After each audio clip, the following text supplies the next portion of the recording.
The hare and the tortoise बहुत पुराने समय की बात है। एक घने जंगल में एक खरगोश और एक कछुआ रहते थे। दोनों पड़ोसी थे और अच्छे दोस्त भी थे। खरगोश अपनी तेज रफ्तार पर बहुत गर्व करता था। वह हमेशा सोचता था कि जंगल में उससे तेज कोई नहीं है। दूसरी तरफ कछुआ बहुत धीरे धीरे चलता था, लेकिन उसे इस बात पर कभी शर्म नहीं आती थी, क्योंकि वह जानता था कि धीरे चलना उसकी प्राकृतिक आदत है। खरगोश को अपनी तेजी पर इतना घमंड था कि वह अक्सर कछुए का मजाक उड़ाता था। वह कहता, तुम तो इतने धीरे चलते हो कि शायद कभी अपनी मंजिल तक पहुंच ही नहीं पाओगे।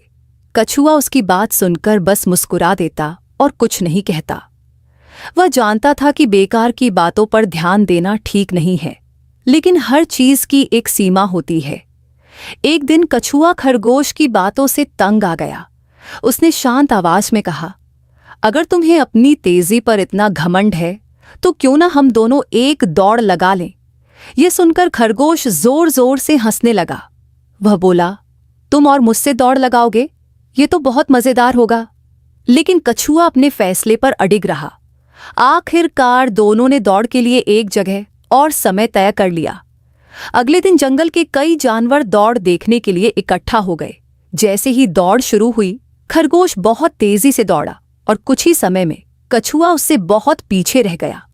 खरगोश ने पीछे मुड़कर देखा और हंसते हुए बोला, कछुआ तो बहुत पीछे रह गया है, मुझे आराम कर लेना चाहिए।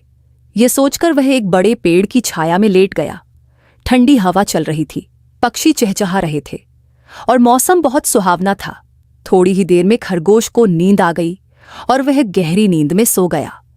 उधर कछुआ धीरे धीरे लेकिन लगातार चलता रहा। वह रुका नहीं और बिना घबराए अपनी मंजिल की तरफ बढ़ता रहा। कुछ समय बाद वह सोते हुए खरगोश के पास पहुंच गया। कछुए ने उसे देखा लेकिन रुका नहीं। वह चुपचाप आगे बढ़ता गया। आखिरकार धीरे धीरे चलते हुए कछुआ दौड़ की मंजिल तक पहुंच गया और उसने दौड़ जीत ली। कुछ देर बाद खरगोश की आंख खुली।